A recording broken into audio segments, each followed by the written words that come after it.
I'm Shauna Bradshaw, Dr. Mom HD, and welcome once again. Today we're talking about some quick tips about how to travel with your children. So today we're traveling in a car, and I've got my comfy clothes on, and that's tip number one. Always wear comfortable clothing. I got my yoga top, my yoga pants, and little shells that I can take things off if I need to because it might get hot, or pile them on if it gets cold. Tip number two. If you're traveling with children, young children that are still taking a nap, drive during the times that they're taking a nap.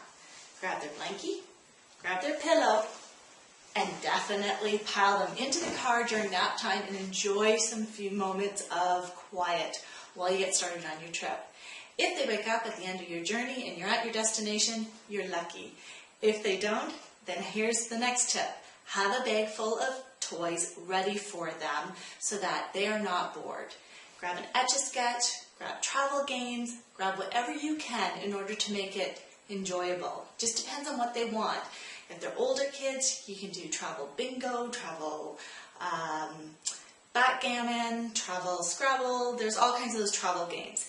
The other things that you can do is bring a deck of cards. The kids can play cards and play games that way.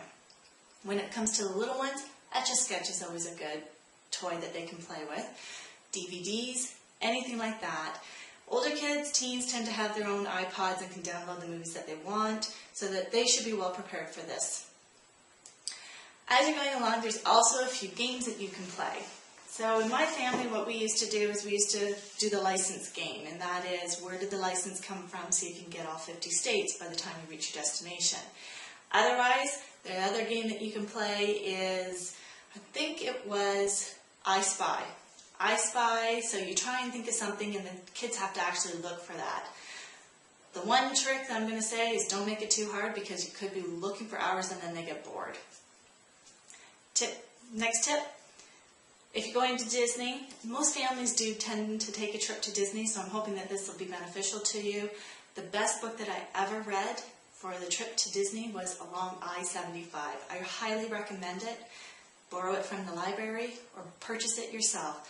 But it is updated constantly, and it has great tips on where to go, sightseeing, gas stations and hotels and restaurants that are along I-75.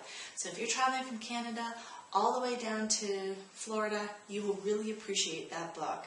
There's interesting tidbits of information of places that you're going to see along the way and side routes that you can take in order to make your trip enjoyable.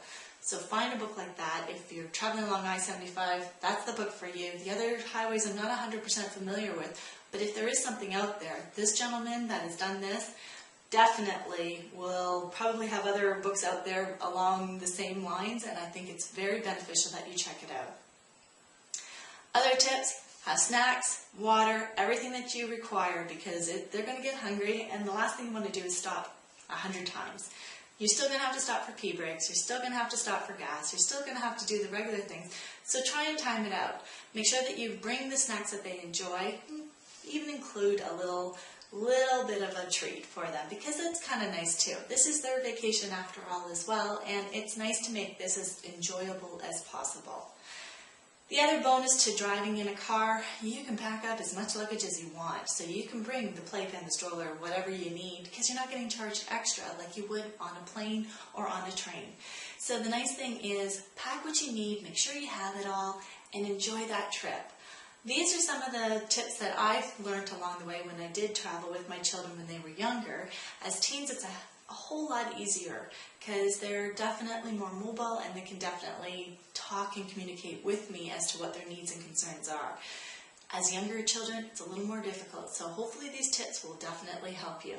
And remember, if you require any kind of homeopathic remedy that will help with car sickness, motion sickness, anxiety, anything like that that is related to your trip, don't forget to check out your local homeopath, such as myself, Dr. Mom HD, and find out what homeopathic remedies can work for you.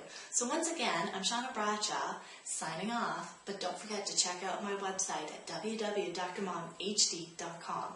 I look forward to seeing you next week when we talk about traveling in trains. Take care.